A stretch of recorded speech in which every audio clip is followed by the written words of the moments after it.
Hey guys, today I will show you how to transfer USDT from Trust Wallet to Revolut. So first what you need to do is open your Trust Wallet. In the top right corner, tap the icon to manage your tokens. Search for USDT and make sure the toggle is turned on. Once it's enabled, go back to your home screen and scroll until you find USDT. You'll notice there are different network options like BNB Smart Chain or Ethereum.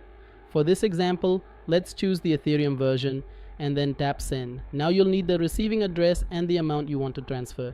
To get the address, open the Revolut app. At the bottom, tap on crypto, then select receive. Choose USDT and make sure you're selecting the same network, in this case Ethereum.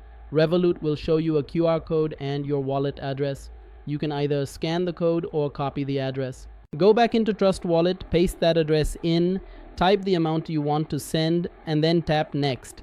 Review the details to ensure the network and address are correct, then confirm the transfer. And that's all it takes to move your USDT from Trust Wallet into Revolut. Thanks for watching.